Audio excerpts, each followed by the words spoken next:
तो पहले के लोग आज के 100 साल पहले भारत में उठाकर देखिए, पूरे भारत में आज के 100 साल पुरानी बात कर रहा हूं, और 80 साल ले लो, आज के 80 साल पहले भारत में सनातन संस्कृति में एक भी तलाक नहीं थे, एक भी, पूरे भारत में। रहे हो तो बताओ। आज से ठीक 70-80 साल पहले मेरी मां, इस देश में सनातन संस्कृति में कोई तलाक था? बोलो, था कोई? क्यों नहीं था? क्योंकि पहले रिश्ते मजबूत थे। पहले कौन मजबूत था? रिश्ते मजबूत थे। रिश्ते इतने मजबूत थे कि आज के 80 साल पहले कोई भारत में वृद्धाश्रम नहीं था। कोई मां वृद्धाश्रम में नहीं जाती थी। रिश्ते मजबूत थे। फिर क्या हुआ? आप लोग इतना पढ़ लिख गए कि उस पढ़ाई में क्या हुआ कि हमारे देश में एक बीमारी आ गई, जिस बीमारी का नाम है लिव इन। क्या नाम है? जोर से। Live in relationship. ये लिव इन क्या है? ये लिव इन में ना आजादी है। आज आप इस लड़के के संग रहो, आज आप इस लड़की के संग रहो, कल आप बदल दो, फिर तीसरा बदल लो, जो तुम्हें बस आज जितना, एक हफ्ता इस लड़की के संग, एक महीना इस लड़की के संग, एक महीना उस लड़की के संग, एक महीना उस लड़के के संग। ऐसा करते करते क्या हो गया कि जो लड़की, जरा विचार करिए, तुम्हारी पत्नी यदि लिव इन वाली आ जाए, जो लिव इन में रह चुकी है, तो वो तुम्हारे पास टिकेगी? क्यों नहीं टिकेगी? 17 जगह जिसकी आदत हो गई है मुंह मारने की, वो एक जगह कैसे रह पाएगी? बंधे की बताओ ना, रह पाएगी? क्यों मैया? चाहे वो लड़का हो, लड़का की भी 17 जगह आदत हो गई है, तो वो एक स्त्री के संग कैसे सारी जिंदगी निभा सकता है? लिख के ले लो, वो निभा ही नहीं सकता। लड़की 4 जगह मुंह मार चुकी है, तो एक पति के साथ बंध के कैसे रहेगी? बताओ ना, रह सकती है? भगवान ना करे तुम्हारे घर में बहुएं लिव इन वाली ना आ जाएं।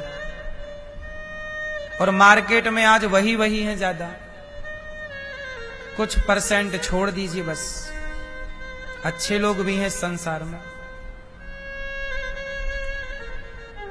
अच्छा, पहले के जमाने में क्या था? पहले लिव इन का तो दूर दूर तक कोई कॉन्सेप्ट था ही नहीं। पहले तो पतिव्रताओं का कॉन्सेप्ट था कि हम जिससे विवाह करेंगे वो हमारा पति नहीं, वो हमारा परमेश्वर होगा, और सारी जिंदगी उसके चरणों में न्योछावर होगी।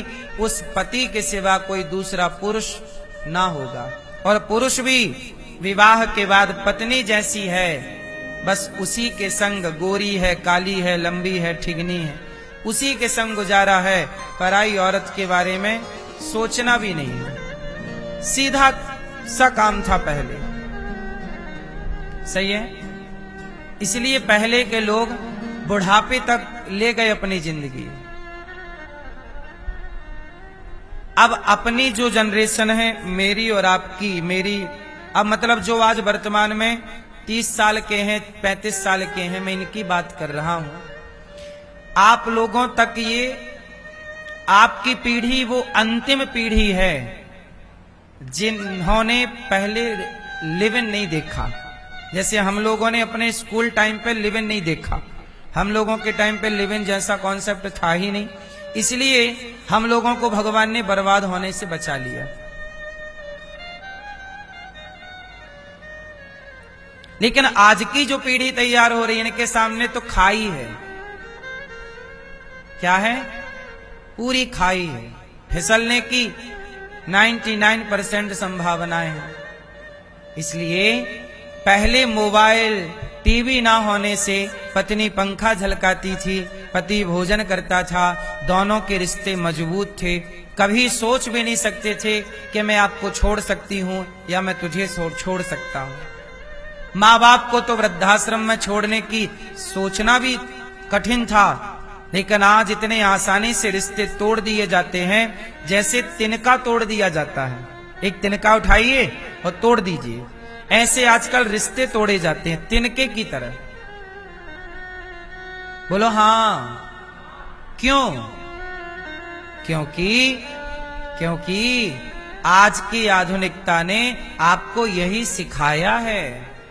इसलिए कहता हूं कि प्राचीन भारत को देखना है तो सत्संग करिए, वेद पुराणों का आश्रय लीजिए। सत्संग हमें प्राचीन संस्कृति जो परफेक्ट है, आप देख लेना आज जो लिव इन की संस्कृति है, बहुत जल्दी लोग इसका बहिष्कार करना स्टार्ट कर देंगे। आपसे मैं सवाल कर लूं कि क्या आपको लिव इन में रहने वाली बहू चाहिए या लिव इन में रहने वाला दामाद चाहिए? कितने लोग तैयार हैं? बोलो, तैयार हो आपके बेटे के लिए लिव इन वाली बहू आए? चाहिए सबको पतिव्रता, सबको पतिव्रता चाहिए, पर बना नहीं रहे हैं पतिव्रता। क्यों? उपज नहीं हो रही है पतिव्रताओं की। जब उपज ही नहीं हो रही है तो मार्केट में मिलेंगी क्या? पतिव्रता नारियां तो आम के पेड़ पर ही ना आम लगेगा, बबूल में तो आम ना खिलेगा ना। उसी तरह पतिव्रताओं के घर ही पतिव्रताओं का जन्म होगा। कोई वैश्या के घर पतिव्रता होगी क्या? कोई वैश्याओं के यहां पतिव्रता नारी प्रकट होगी? पहले ये सोचो। चरित्रवानों के घर ना चरित्रवान बेटे होंगे, कोई चरित्रहीनों के घर चरित्रवान पैदा हो जाएंगे क्या? आम के पेड़ पर आम ही लगेगा, बबूल के पेड़ पर कांटे ही लगेंगे। माँ बाप जैसे होंगे संतान वैसी ही होगी। इसलिए आप अपने को बेहतर बनाइए, अपनी संगति को बेहतर बनाइए, अपने आसपास के माहौल वातावरण को अच्छा बनाइए।